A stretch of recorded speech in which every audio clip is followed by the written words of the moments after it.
Hi, Marilyn here with Cotton and Chocolate Quilt Company, and today I'm talking about Halloween figs for all of you that have the quilt kit. And so Halloween figs is broken up into 12 months, and so of course you have the kit and you can make it at your own speed. I'll be talking about the cutting and piecing month by month, and the reason that I'm doing this is that I have a lot of little tips and tricks that I've making it hopefully a little bit easier for you to piece. And I have made changes most of the months in some of the cutting sizes and piecing using some of the rulers that I suggest. Now, some of you may know that we have made this as a Saturday sampler and we've changed the colors for 2021, and I'm making it along the way. And some of you actually have done that. I'll show you what it looks like, just the color of it. This is the different colorway that we've changed. This is the color for that. So we have already posted months 1 through 4 up on the website, but I'm going to be now doing it in the traditional colorway. So when you get your fabric or your pattern, you'll see the regular traditional colorway.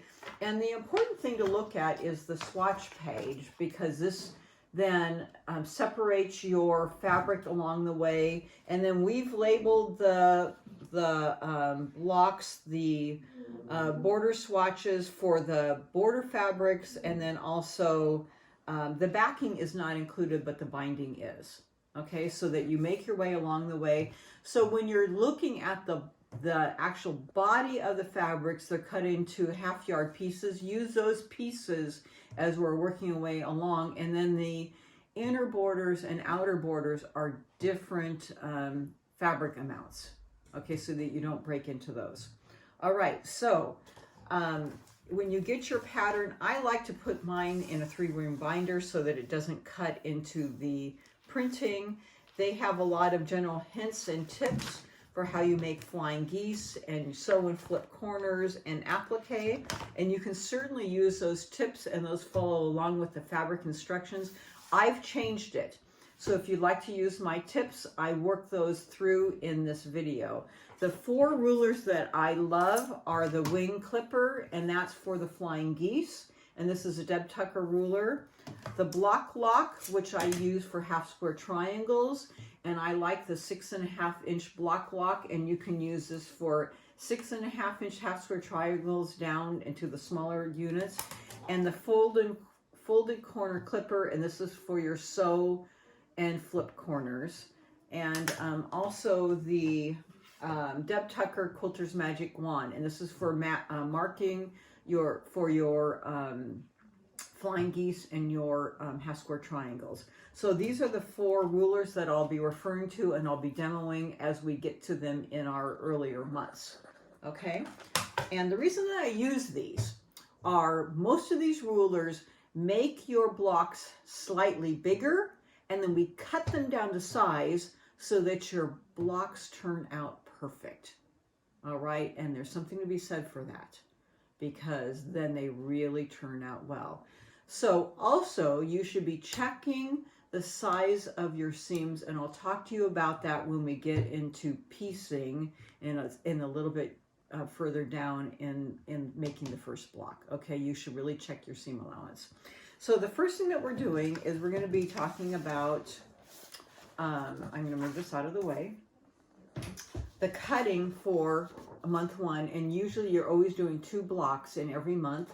So the first block is the Rolling Stone block, and you'll see that in here. This is the Rolling Stone block right here. And then you're going to be doing 2 blocks of double pinwheels, and double pinwheels are this little block right here and right here on the quilt. 2 little small blocks there. Okay, so the cutting for these, in month 1, I don't change any of the cutting sizes, but here is a guide at the top of the strips that you need to cut, and then some of these strips you'll have left over, and you'll be using some of those in month 2 along with additional strips. So take your swatch out, cut these strips in the width that they indicate.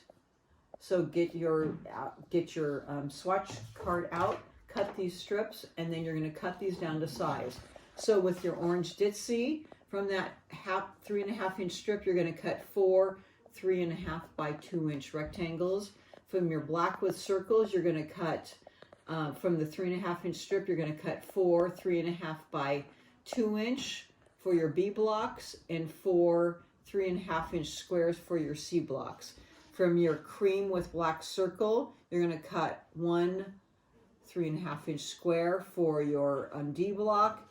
And from your ivory solid, from the 2 inch strip, you're going to cut 16 2 inch squares for your E block. And that's for your rolling stone. Okay, and I have it laid out right here, A, B, C, D, and E. Okay, and you'll be ready to sew. And then I'm going to jump down to your double pinwheel. You're making 2. So from your orange ditzy, from your 3.5 inch strip, you're going to cut 4 3 inch squares. You're going to come down to 3 inches and cut in half on the diagonal to yield 8 triangles. So I have those right here.